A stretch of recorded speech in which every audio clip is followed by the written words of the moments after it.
including William Donaldson, who is head of the American Securities and Exchange Commission.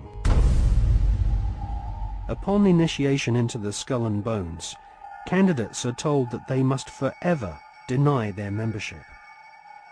The psychological mind programming and brainwashing which goes on inside the tomb can only be guessed at, as no bonesman has ever broken the fraternity's rule of silence. Fellow students at Yale have often said that on the night of ceremonies, blood-curdling yells and shrieks can be heard from inside the tomb. Some say the initiates are forced to wrestle in mud and are even beaten. This technique has been used by the CIA and EST brainwashing organizations who seek to wear down the subject mentally and physically using a program of punishment and verbal abuse. Once the will of the candidate has been broken, and they have divulged all their sexual secrets to the elder bonesmen, they stand naked and are reborn in a mockery of a Christian baptism, with elder bonesmen dressed as the Pope and the devil conducting the ritual.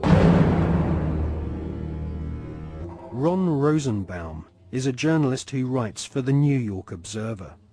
He secretly filmed an initiation ceremony from the top of a building near the Skull and Bones headquarters. Members of the order dress up as the devil, the Pope, and a kind of Don Quixote character.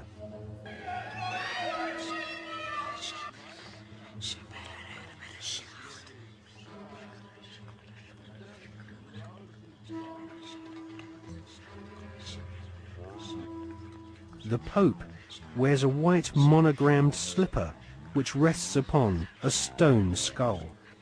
Each initiate is led into a chamber where fellow members shout obscenities and abuse the new initiate. The initiates are told that they are superior beings and are part of a privileged elite who use war, terror, and famine to control Earth's human population. This callous philosophy was illustrated in the Hollywood movie Skulls, made in 1999.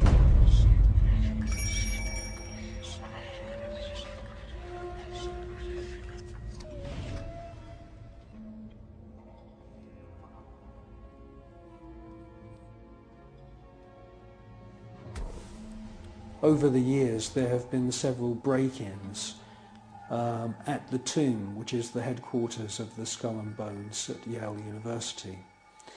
The artifacts which have been found have included membership lists of another secret society which operates on the campus called the Scroll and Key. Now, it seems pretty obvious as we research this material that the Wolf's Head, Phi Beta Kappa, the Scroll and Key, and Skull and Bones are all different flavours of the same Bavarian Illuminati secret society.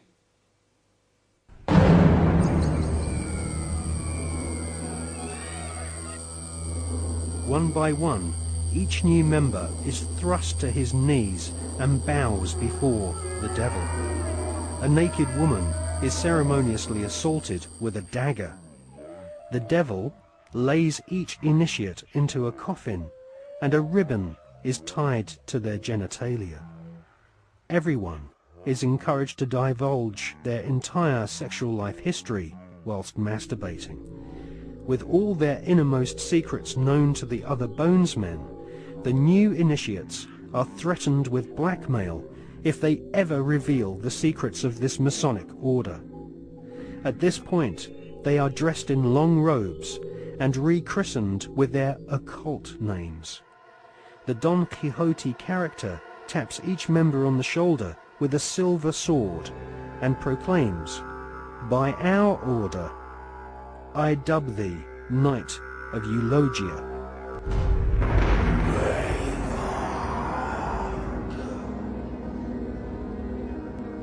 We can exclusively reveal that George Bush Sr.'s occult name is Magog, which is the name of the evil army commanded by Satan to visit Earth and destroy the kingdom of Christ.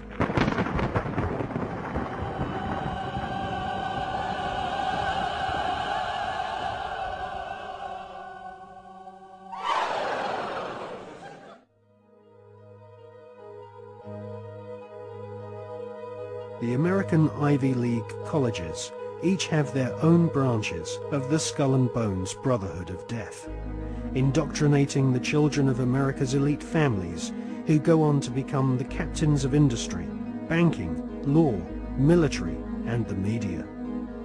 The epicenter of this elite cabal is Yale University.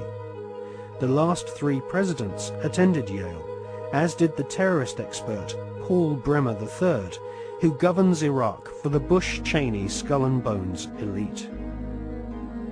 Members of the Anglo-American Illuminati network also share the same philosophy. They believe in a single, all-powerful superstate, which is governed by a single world leader. If the Illuminati were successful, and their dream would come true, it would be a virtual hell on earth. That is what the New World Order is all about. It's a living hell. It's Orwell's worst dream and nightmare.